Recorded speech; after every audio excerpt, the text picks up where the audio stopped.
Bonjour à toutes et à tous, c'est Sullivan, bienvenue sur Citizen Geek. Aujourd'hui, une vidéo consacrée aux figurines vintage des Chevaliers du Zodiaque, dont Saint Seiya, un dessin animé qui a vraiment bercé mon enfance, et je pense pas que je sois le seul. Enfin, au niveau de ma génération, je le vois, il y a pas mal de fans. Il y a plein de groupes Facebook où on partage justement nos figurines, enfin notre passion vraiment pour ce dessin animé.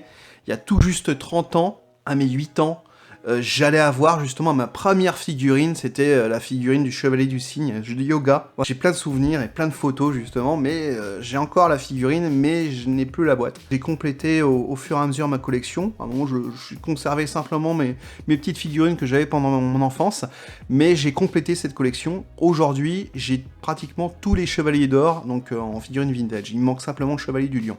Et il y a 2 ans environ, j'ai voulu me faire un petit plaisir. Bon, je vais pas payé super cher, et bien c'est une figurine vintage, donc celle-ci, celle du Scorpion de Milo, donc le Chevalier du Scorpion, mais en boîte. Alors pourquoi en boîte?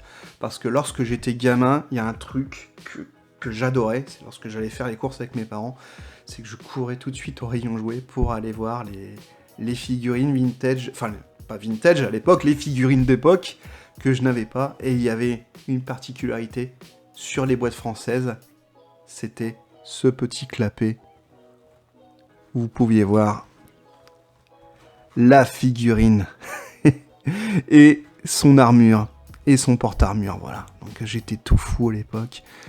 J'avais une seule envie, c'est de jouer avec la figurine. Sur les boîtes européennes, enfin les boîtes françaises, il y avait ce petit clapet qu'il n'y a pas sur les boîtes japonaises. Les boîtes originales, vous n'avez pas ce petit clapet. Et à l'arrière, donc, vous avez donc une petite mise en scène. Voilà, donc là, vous avez le chevalier du Scorpion, le chevalier du Lion, que je n'ai pas encore. Ouais, alors, à l'époque, bon, vous avez encore, là, j'ai vu ça où? Le prix, en francs, 195 francs. Eh oui. Aujourd'hui, c'est peut-être pas 195 €, non, faut pas exagérer, quoique c'est vrai que parfois on envoie des figurines vraiment scellées, qui n'ont jamais été ouvertes, hein, qui atteignent des prix parfois très très très exorbitants, je trouve. Une figurine de ce genre, on peut en trouver maintenant pour allez, 80, 100 € dans la boîte, hein. Les figurines sans boîte, vous pouvez les trouver selon leur état, entre 25 et 40 €. Ça a bien augmenté. Ouais. Parce que je sais qu'il y a une période, j'avais racheté quelques figurines que j'ai revendues ensuite. J'étais tombé sur des figurines italiennes à l'époque qui étaient pas terribles, des rééditions en 2001, 2002. Et il y avait aussi des figurines avec, au lieu que ça soit du métal, c'était du plastique. Et les figurines étaient super légères.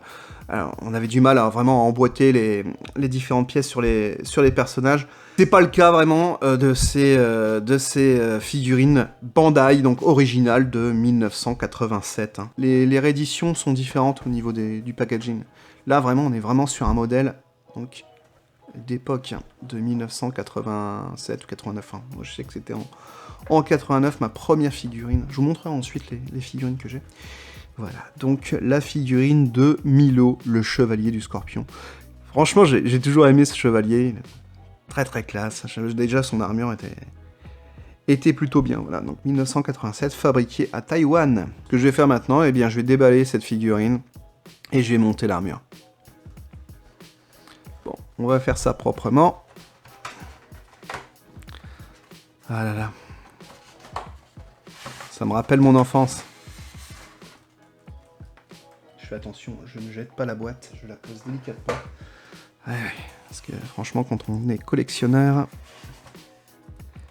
c'est important d'avoir une belle boîte. Donc ici le plan, donc je pense que c'est une photocopie, parce que sur les versions originales, c'était marqué en français. Là, ça va être une photocopie donc d'un modèle espagnol. Ok, donc là, qui vous permet de savoir comment monter l'armure sur le personnage ou sur le porte-armure, directement. Alors, on va monter cette petite armure. Le plastique. Alors ici, vous avez les éperons. Alors, les éperons, vous aviez auparavant, lorsque la figurine était neuve, vous aviez un petit sachet plastique à l'intérieur pour les loger. Donc la figurine. Alors il y a une chose qui est bien déjà, c'est que ce personnage est rigide. malgré son grand âge, à peu près une trentaine d'années, hein, faut pas l'oublier, eh bien, il est rigide, il est pas tout mou. Je sais que j'ai par exemple, c'est le Chevalier du Phénix, la version 2, eh bien le perso se casse la gueule, si je le mets pas contre un mur. Et c'est un petit peu, c'est pas terrible quoi. Là, il tient bien tout seul, comme un grand, voilà, hop, donc ouais, c'est plutôt bien. Donc je voulais vous montrer également une chose, vous pouvez voir sous le pied du perso, eh bien c'est l'inscription suivante, Bandai 1987, Taïwan, et ici, OKSTT, qui vous permet de savoir, enfin le principal c'est que ça soit Bandai 1987 ou notre année avec marqué Taïwan dessus. C'est très important, au moins ça vous permet de savoir que c'est vraiment un chevalier original, c'est une figurine originale et non une réédition. Parce qu'il y a quelques années, il y a des rééditions qui ont été faites au début des années 2000, des rééditions italiennes, également de Bandai il me semble. Je dois en avoir une du Capricorne qui est une réédition, ça se voit, l'armure ne brille pas de la même manière. Donc là au moins je peux être sûr que c'est vraiment une figurine originale de 1987. Je vais faire une petite pause et je vais vous monter le personnage tout de suite. Le voici, mon Milo, il est tout beau. Franchement, j'adore cette figurine, je la trouve vraiment très jolie. Alors déjà, j'aimais beaucoup le personnage en lui-même dans le manga et dans le dessin animé. Et c'est vrai que sa figurine vintage, eh bien, je la trouve vraiment très très belle. Elle est plutôt bien réussie. Franchement, j'aime beaucoup. Elle est vraiment très proche de l'original, hein, donc de l'armure d'origine. Je trouve que la Bandai avait bien réussi. Regardez, par exemple, on va prendre celle du cancer. Et bien, celle du cancer, elle est sympa également, enfin, je la trouve un petit peu moins jolie que la figurine du scorpion.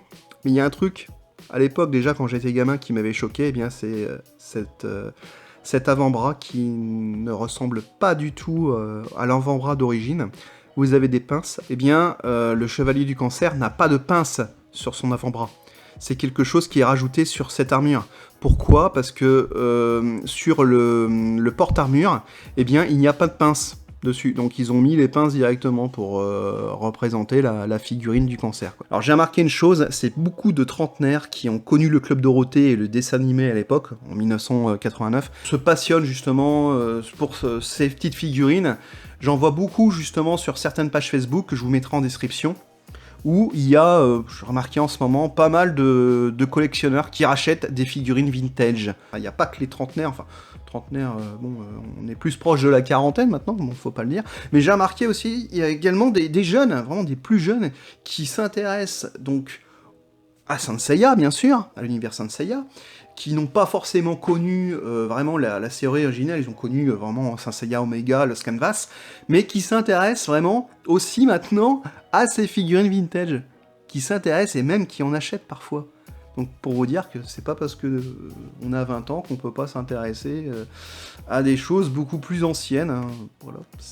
C'est plutôt sympa de voir ça, vraiment des petits jeunes qui ont la vingtaine qui ah bah moi je me suis acheté ma petite première figurine vintage, c'est cool, enfin franchement c'est bien de voir ça, franchement c'est sympa. J'espère que cette vidéo vous a plu, c'est toujours un plaisir pour moi de partager mes passions, partager vraiment les petits objets de collection que je peux avoir, vraiment la culture geek, on va dire. Je vais vous montrer à la fin également ma collection de figurines vintage. Je vous souhaite une très bonne journée et je vous dis à très bientôt sur Citizen Geek. Vous pouvez mettre un pouce j'aime si vous avez aimé, mettre un commentaire. Vous pouvez également vous abonner sur la chaîne YouTube, sur la page Instagram et également sur Twitter. Il y a également un site internet qui s'appelle citizengeek.fr.